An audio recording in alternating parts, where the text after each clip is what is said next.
Fundamentos de la sabiduría hiperbórea, el volumen 2, inciso Superestructuras y registros culturales, artículo C, interpretación metodológica de la correspondencia axiológica, el postulado esencial. Dice: la interpretación metodológica de la correspondencia axiológica nos va a permitir establecer un principio complementario del postulado esencial, al que la sabiduría hiperbórea denomina postulado patencial del modelo estructural. Atendiendo a la determinación afirmada por este postulado, el modelo analógico de superestructura se deducirá lógicamente del modelo estructural de la figura 12.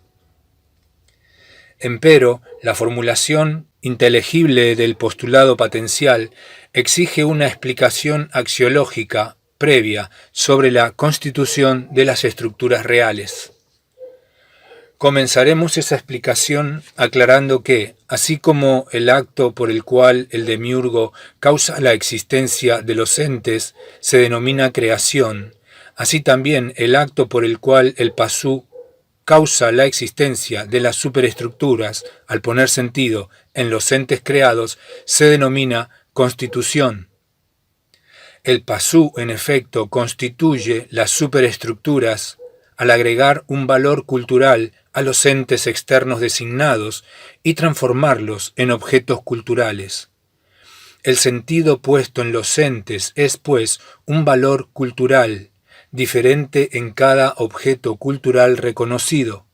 Por eso, la comprensión de las superestructuras solo es posible con el concurso de un concepto axiológico de extensión equivalente a la del concepto de superestructura. Un concepto que reúne estas condiciones es el contexto axiológico externo. Este concepto se define por analogía con el concepto de contexto significativo de los lenguajes de la estructura cultural, ya explicado en la página 87. El contexto axiológico externo es análogo al contexto significativo interno. ¿Qué nos dice esta analogía? Respuesta que, así como el significado de una relación pensada solo significa un concepto cuando es notado en el contexto de un lenguaje estructural, análogamente un objeto cultural exterior solo adquiere sentido cuando es notado en el contexto axiológico de una superestructura. Con otras palabras, la superestructura, cuya forma se denomina cultura, y su momento hecho cultural, constituye un contexto axiológico que determina el sentido de todo objeto cultural situado en su vecindad. Como veremos, esta condición de que tanto el significado conceptual como el sentido óntico requieran ser notados en sendos contextos impone un criterio visual para la interpretación metodológica de la correspondencia axiológica. Reparemos cómo advierte el contexto axiológico a la existencia.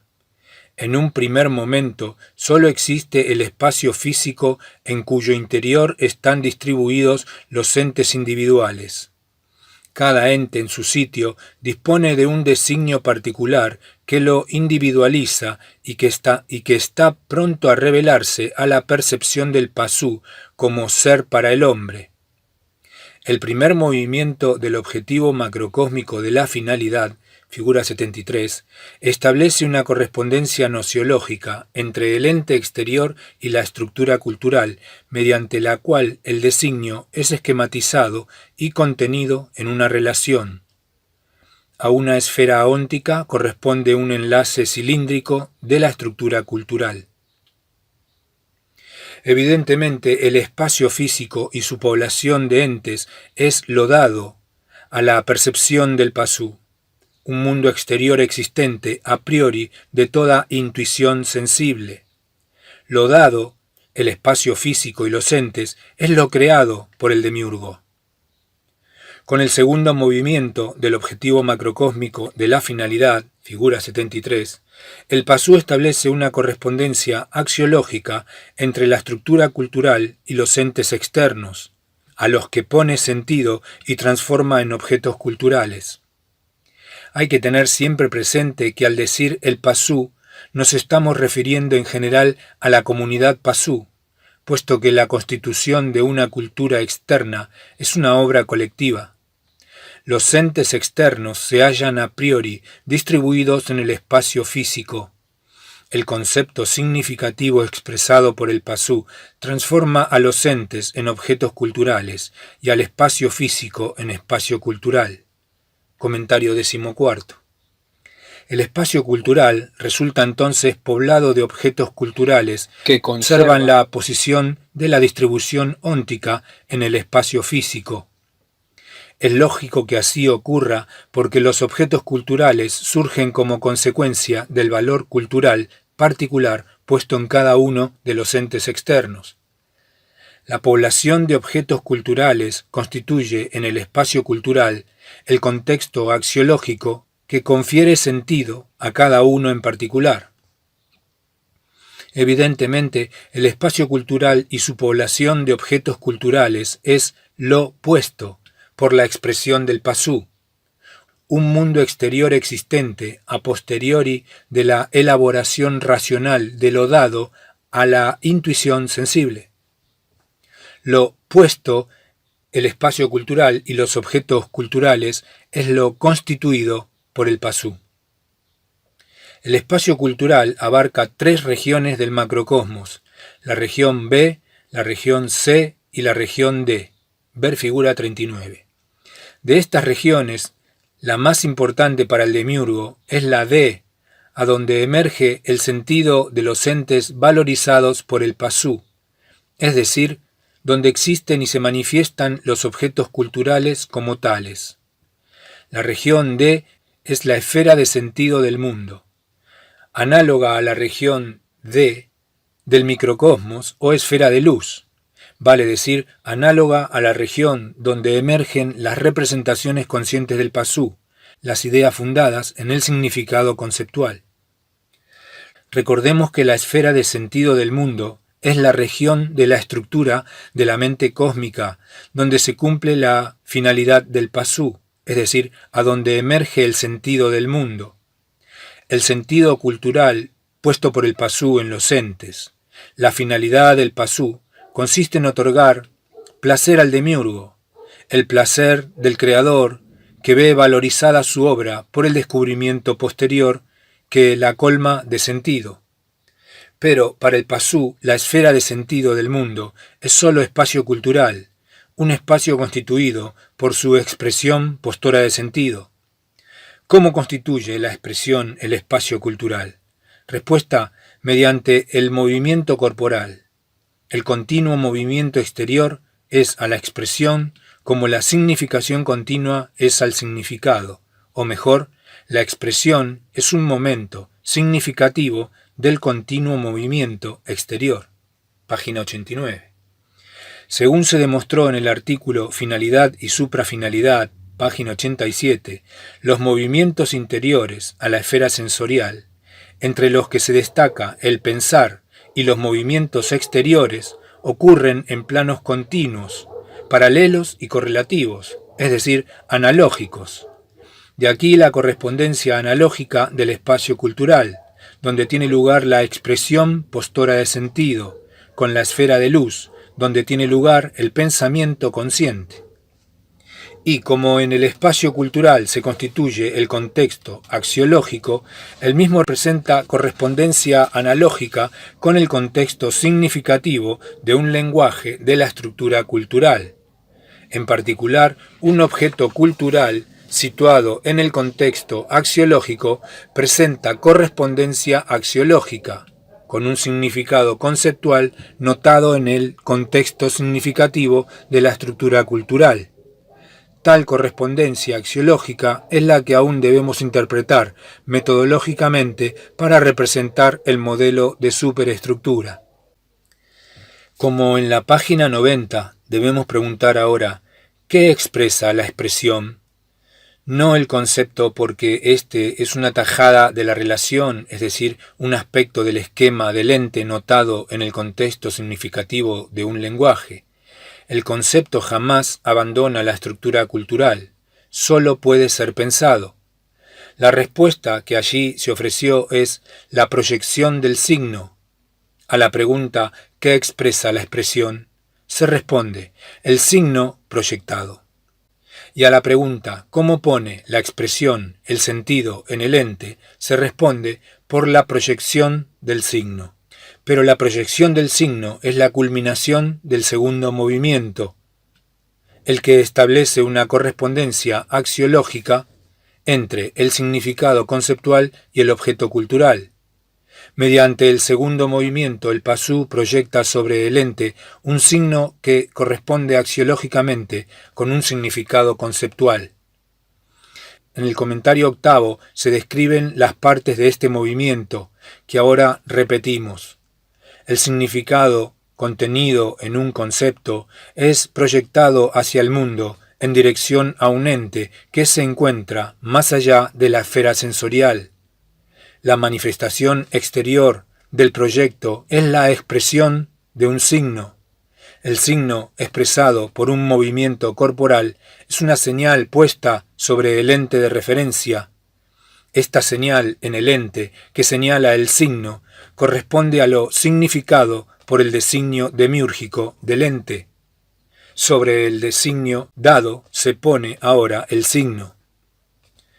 El conocimiento del ente, el primer movimiento, es el paso del designio demiúrgico al significado.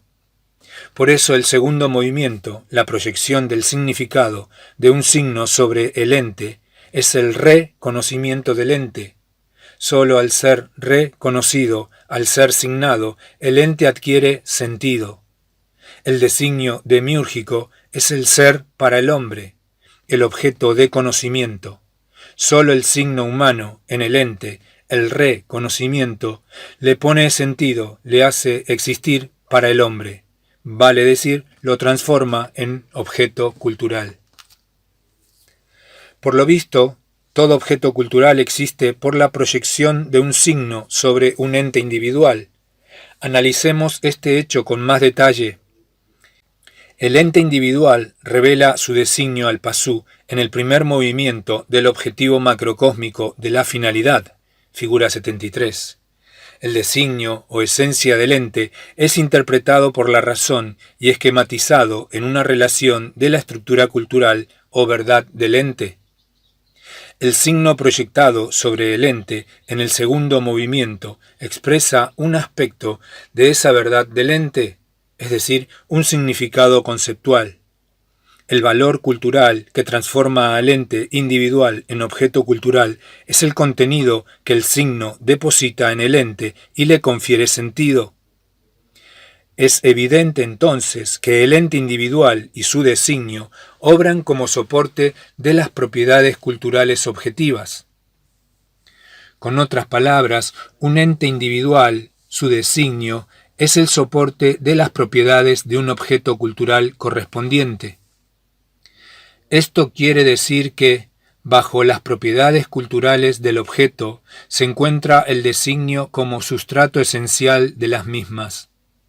En verdad, toda propiedad cultural es sólo la afirmación cualitativa que la proyección del signo ejerce sobre el designio del ente. Nada concreto podría ponerse con la proyección del signo que ya no estuviese previamente en el ente, incluido en el plan formativo. Por eso el contenido cultural puesto en el ente solo puede ser un valor, una categoría axiológica. En un ente dado, en su designio, están presente la totalidad de las matrices arquetípicas del plan. Cuando ese ente se transforma en objeto cultural, ello significa que una matriz particular de la serie ha sido afirmada por sobre todas las demás. Las propiedades culturales objetivas solo describen a esa matriz particular que ya estaba en el ente, integrando el designio y que permanece aún como su soporte esencial. Según se demostró en el artículo E11, página 444. para el caso del caballo óntico, pero que puede hacerse extensivo para cualquier otro ente. Lo que primero se conoce de un ente designado es la matriz esencial, aunque todo el designio es esquematizado en un enlace cilíndrico o relación.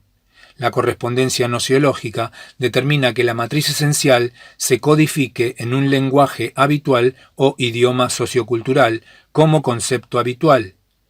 Comentarios 18º y 19. El concepto habitual es, normalmente, horizontal y por lo tanto su significado es el primero notado cuando el sujeto se refiere a su relación o esquema. De este hecho se desprenden dos importantes conclusiones: que un significado expresado en lenguaje habitual solo puede corresponder a un concepto habitual, y que, si un concepto habitual presenta correspondencia nociológica con una matriz esencial, su expresión sobre el designio del ente ha de afirmar a esa matriz esencial. Se comprende ahora por qué las propiedades culturales están soportadas por el designio del ente, porque en el segundo movimiento, al expresar el significado conceptual, lo que se proyecta en realidad es el significado del concepto habitual, y este significado, puesto sobre el designio, no es más que la afirmación de la matriz esencial correspondiente. Así, la matriz esencial emerge por sobre las restantes matrices arquetípicas y se torna visible para el reconocimiento cultural. Mas tal emergencia ocurre en el contexto axiológico de los restantes objetos culturales, y ello le confiere el sentido particular que lo caracteriza. El signo proyectado sobre el ente que transforma a éste en objeto cultural tiene la capacidad de la matriz esencial y el significado del concepto habitual. Su proyección afirma a la matriz esencial y la hace emerger con sentido cultural. Mas, ¿a dónde emerge el objeto cultural? Respuesta: el ente individual se encuentra naturalmente en la región B, es decir, en el mundo astral. La proyección del signo impulsa a la matriz esencial a manifestarse en la región D, es decir, en la esfera de sentido del mundo, con lo que el ente pasa a ser objeto cultural. Inversamente, todo objeto cultural cuyo sentido emerge en la región D está soportado esencialmente por un ente individual situado en la región B. El valor cultural depende de esta emergencia, de cuánto surge la matriz esencial en la esfera de sentido del mundo. A mayor emergencia, mayor valor cultural, mayor intensidad del sentido, etc. En consecuencia, el segundo movimiento consiste en la correspondencia axiológica entre el concepto habitual de un sistema, de la estructura cultural, y la matriz esencial del designio de un ente externo individual. Para incorporar este hecho al modelo estructural, debemos advertir que el segundo movimiento es la respuesta al primero y que éste está determinado por el postulado esencial.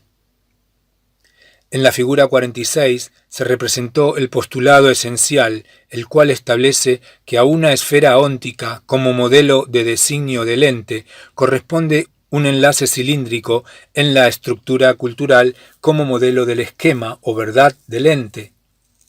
Pero como el designio consiste en un plan compuesto por una serie de matrices arquetípicas, la analogía exige que la esfera óntica esté compuesta por una serie de esferas concéntricas correspondientes. La esfera óntica es así una esfera estratiforme.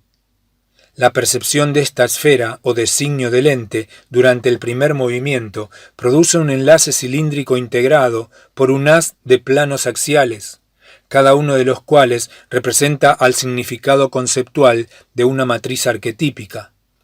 Tal como se ve en la figura 46, el concepto habitual es el concepto tajada, normalmente horizontal, cuyo plano AB es paralelo al plano de significación. Relacionando la figura 46 con la 73, es fácil comprender que la primera, en realidad, representa analógicamente a la correspondencia nociológica establecida por el primer movimiento entre el designio de un ente externo y su esquema en la estructura cultural. Por eso a la izquierda, en la región B, hay una esfera estratiforme y a la derecha, en la región B, hay un enlace cilíndrico conteniendo un haz de planos axiales. Si quisiésemos representar de manera análoga el segundo movimiento, deberíamos tomar en cuenta que la correspondencia axiológica consiste en la expresión del concepto habitual, más allá de la esfera sensorial, vale decir, en la afirmación de la matriz esencial. Metodológicamente, esta condición se formula como el postulado patencial del modelo estructural. El postulado patencial afirma que, si una tajada horizontal AB del enlace cilíndrico equivale al concepto habitual expresado, y si una y sólo una de las esferas concéntricas que integran la esfera estratiforme representa a la matriz esencial axiológicamente correspondiente, entonces esta única esfera constituye un nudo en el modelo de superestructura. El postulado patencial se ha representado analógicamente en la figura 74, la cual debe ser cotejada con la figura 46 para su mejor comprensión. La línea de segmentos que divide al plano de la figura 74 señala el límite microcósmico de la esfera sensorial. A la izquierda, en el espacio cultural, la matriz esencial afirmada,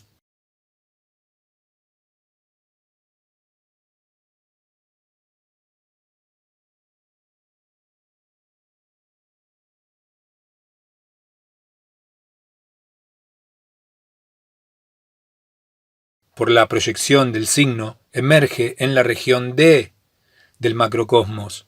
El ente se torna axiológicamente visible como objeto cultural. A la derecha, en el espacio psicológico, el concepto tajada habitual, cuya representación consciente es visible en la región D, es expresado más allá de la esfera sensorial. El signo que representa al significado conceptual será proyectado sobre el designio del ente y afirmará a la matriz esencial. En síntesis, el signo expresa el significado del concepto habitual. La proyección del signo sobre el designio del ente afirma la matriz esencial y le confiere valor cultural. El ente se transforma en objeto cultural, en soporte de propiedades culturales. La matriz esencial emerge entonces con un sentido particular determinado por el contexto axiológico de los restantes objetos culturales que pueblan el espacio cultural. El postulado patencial exige que tal matriz emergente, cuya patencia hace del ente un objeto cultural, se represente por una esfera analógica y que la misma ocupe el lugar de un nudo en el modelo de la superestructura. Esta interpretación metodológica de la correspondencia axiológica nos va a permitir, como ya lo habíamos adelantado, deducir el modelo de superestructura a partir del modelo estructural de la figura 12.